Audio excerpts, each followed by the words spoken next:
અમે આજે જ્યારે નૈનાબેન સાથે વાત કરવાનો પ્રયત્ન કર્યો જયમીનભાઈ સાથે, ત્યારે તે લોકો અમને જવાબ નથી આપી રહ્યા અને એવું કહી રહ્યા કે ભાઈ મીડિયા છે એ તો રાતે 12 વાગે ફોન કરે. તો શું મીડિયા જ્યારે કોઈ પણ એવી ઘટના બને છે ત્યારે 12 વાગે મીડિયા જ કામ આવે છે, મીડિયા જ દોડે છે, તો જનતાના એ લોકો પ્રતિનિધિ છે, તો શું એની જવાબદારી નથી આવતી કે એ લોકોને જવાબ આપવો જોઈએ?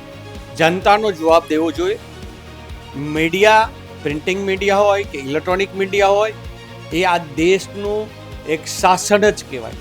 કારણ કે લોકોના પ્રશ્નોને ઉજાગર કરવા, કૌભાંડો બહાર લાવવા અને જે હકીકત અને સાચી માહિતી હોય એ મીડિયા દ્વારા હોય અને આને આપણે એક સ્તંભ ગણીએ છીએ દેશનો.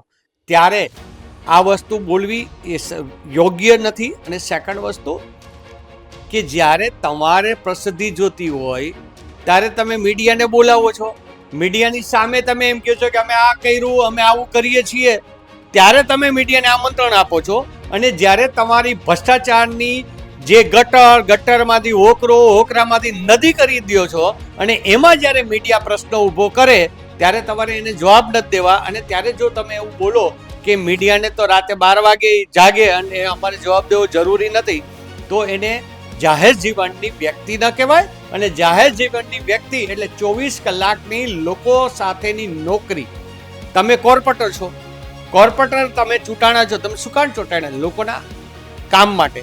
પછી તમે સ્ટેન્ડિંગના ચેરમેન થાવ કે મેયર થાવ એટલે તો તમારી આખા ખાલી વોર્ડની નહીં, આખા રાજકોટ શહેરની જવાબદારી આવી જાય. અને જ્યારે રાજકોટ શહેરની જવાબદારી આવે અને તમે પગાર લ્યો છો, તમે કોર્પોરેટર તરીકે પગાર લ્યો છો એટલે તમે પણ જનતાના એક સર્વિસમેન જ છો.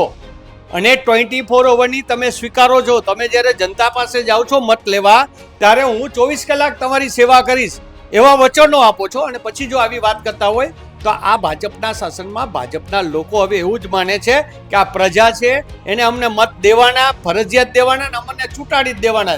પણ હું રાજકોટની જનતાને આપના માધ્યમ દ્વારા કહું છું કે આ બધાને ઘર ભેગા કરો તો જ આ લોકો સુધરશે. પછી એ ગુજરાત હોય કે રાજકોટ કોર્પોરેશન હોય, જ્યાં સુધી તમે તમારી પોતાની કિંમત, મતની કિંમત નહીં કરાવો ત્યાં સુધી આ લોકોનો જવાબ આવો જ હશે.